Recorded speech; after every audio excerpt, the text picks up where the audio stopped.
I have been wandering the halls of this abandoned asylum for what feels like days, and I'm starting to realize the layout isn't static. The doors shift whenever I turn my back. I was trapped in a ward that smelled of ancient rot and wet plaster, desperately smashing at every boarded-up window with a heavy metal pipe. Finally, I found a corridor that didn't lead to another dead end, but to a heavy, rusted bulkhead door.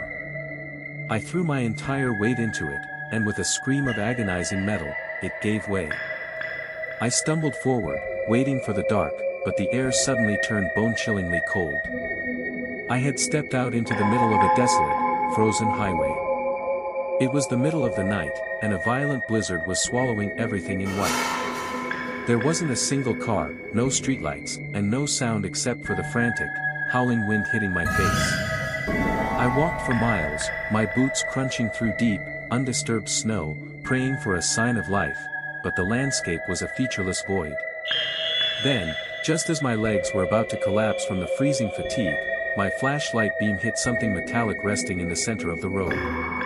It was a perfectly round, heavy manhole cover, completely out of place in the middle of nowhere.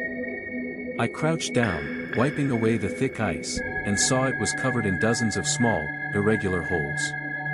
A faint, rhythmic thumping sound was coming from deep within the iron, like thousands of tiny fingers scratching against the underside of the metal. I leaned closer to listen, and a warm, rotting breath blasted up through the holes, smelling exactly like the asylum I just escaped.